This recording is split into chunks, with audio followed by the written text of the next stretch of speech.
from the previous Busy Buster tip about saying no, I have a lot of people come to me and ask me, okay, so how do I say no to my boss? How do I manage someone who is making me incredibly busy and that I'm unable to keep up? So I'm really suffering, I'm doing really long hours, and I just don't know how to approach this. So I've got some tips for you, but I think it's really important to understand that this happens quite often. We are often dealing with leaders or managers who can be quite reactive themselves, or simply because business is very dynamic now and things change quite rapidly. So priorities do change. And often because leaders have so much on their mind, or managers have so much on their mind, they're not really conscious of how much workload that they're loading up on people, because often people aren't speaking up. So I've got 3 tips for you to try and manage up and to enable you not to necessarily say, no, I just can't do this, but to have a better conversation around this. Now, the first one is, again, you really need to understand what your priorities are. And that's from understanding the last conversation. Okay, so I've got to do this by this time, this by this time, this by this time, and having that really clearly written out and prioritize so that you can diligently work to what you need to. And it's making sure that you are making dedicated time to work on these priorities, because that is going to enable you to be less absorbed in our good old email or comfort zone activities that can often take our attention away from what we should be doing.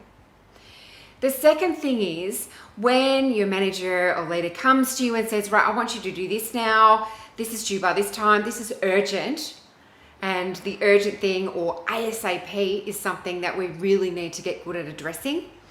We need to communicate better. And it's like, okay, absolutely, I can do this. Here's what I've got on my to-do list right now. Here are my priorities that I've been working to. Here's when they're due. If this has got to come over on the top of this, something's got to give. So it's working out with them, okay, so what's going to be moved down that list? Because you can't do everything. Or the task might have to be delegated to someone else. But for you to have that conversation really well, you need to have clarity on what you're doing and when those things are due. But you need to have the confidence in having that conversation, because you're not actually saying no. You're saying, absolutely, I can do it, but priorities need to change here. And the third thing is to get good at reprioritizing your tasks. I know this frustrates a lot of people, but it's understanding that it's going to be very rare now that you have a to-do list that is etched in stone for the week. Be open to change. Be open to having these conversations and understanding that you do need to reprioritize, and not getting frustrated around that, but having a better conversation with your manager or your leader. So the first is to understand the priorities. The second is to have a really confident conversation and not having fear around that. Because the less you are inclined to have the conversation, and that might be, the fear around the whole, oh, he's going to think that I'm not good at my job, or I can't get through things, or I'm not productive, or I'm not efficient, or he's not going to like me anymore, the more you're going to drown. And the frustration is going to grow. And the third thing is to really get good at reprioritizing. But I think the key is the first 2 tips that I've given you around really understanding your priorities and communicating in a very timely manner with your manager or your leader. And it's not necessarily going back and forth on email. It is getting up and having a conversation or picking up the phone.